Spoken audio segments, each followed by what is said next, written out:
Good morning class 9. So in my last video we had solved numericals which are basically that relative density chapter. So today we are discussing the last part of this upthrust and law of flotation, that is the chapter flotation. What we will discuss in this chapter, let's write down. Here basically we will first discuss that is law of flotation. Remember, so what are the topic of discussion? Law of flotation. We will discuss law of flotation. Secondly, we will discuss that is few examples which are also called that that is the explanation happens in everyday lives, or I can tell named as that application of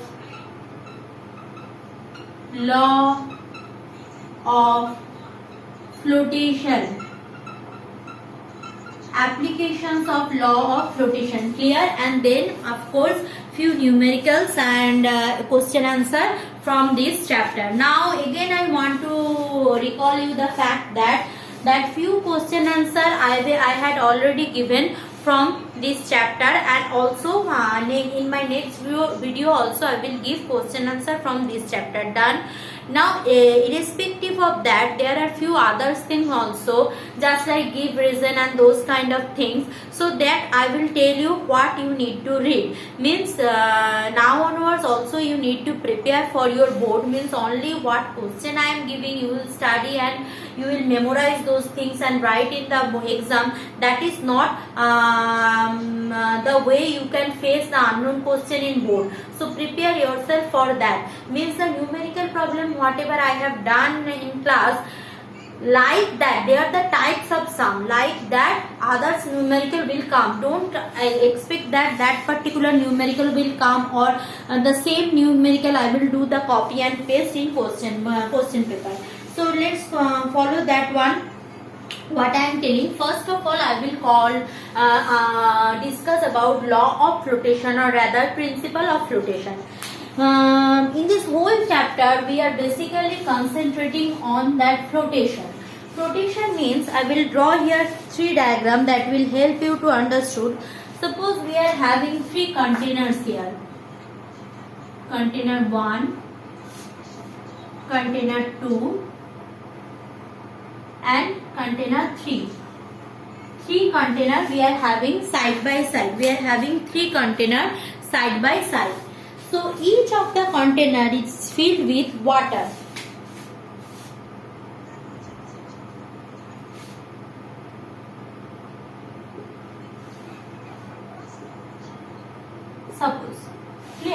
Suppose water. Now I will discuss with the same as things for the three container. Suppose in first case the object is sinking completely. This is my object. This has been sink completely. In the second case, suppose the object float but whole body being immersed inside the liquid. And for the last case, the object remains float on the liquid. So this is the first case, this is second, and this one is third. So whenever I want to write law of flotation, remember three law I need to write. First of all, law I need to write. Acha. Before discussing law of flotation, first let's consider few things. For this note I will give you. Acha.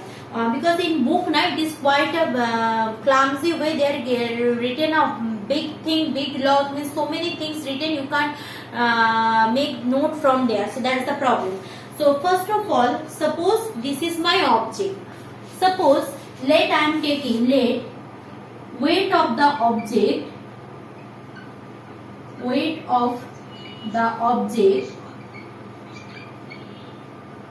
is W. I am taking it as W.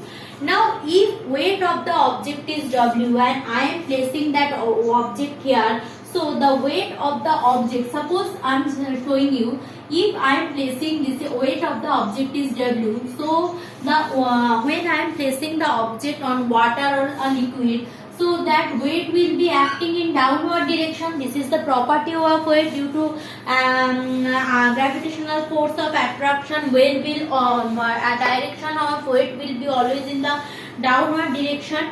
So when the weight is acting downward direction, then obviously the water is giving a up thrust on the object. So suppose water is giving a buoyant force or up thrust Fb on the object. So I am taking buoyant force as Fb.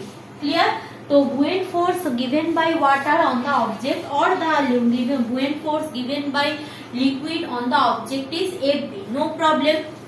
Now, how much buoyant force is can be given by the liquid? It has certain limitations. So I am taking the maximum amount of buoyant force can be given by an object.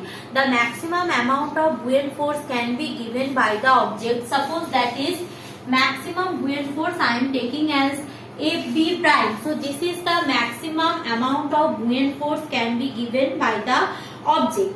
Now what we know that upthrust depends on few factors. What are those factors? Upthrust depends on volume of the object.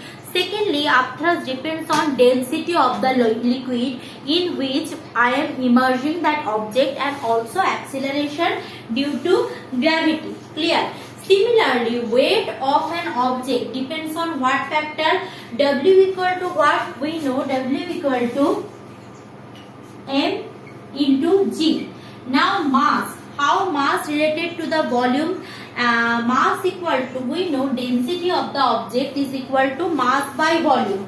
So if I want to convert mass in place of in terms of density and that volume, what I can write? That mass equal to volume into density into G. Clear?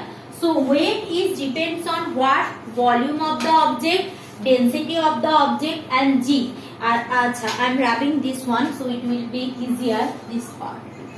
So weight of the object, W is depends on what? See, W is depends on volume of foam body or object into density. Density of foam, density of the same body, density of body into G. Clear? This is the dependency factors of weight. Means weight is depends on volume of the body, density of the body, and acceleration due to gravity. Similarly, upthrust Fb is depends on what? Upthrust Fb depends on few things. What are those? Upthrust Fb depend on, that is I am repeating, that is that volume of the body, volume of the body into density of liquid, not the body. So density of liquid,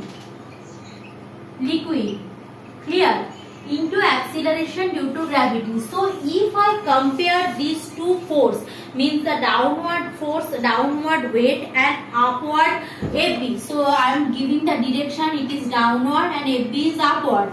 So can you see that properly? That is, if you are comparing these two, both having that volume of the body, okay, both having that G, means acceleration due to gravity. So which one is the comparison factor? Comparison factor is density of the body and density of the liquid.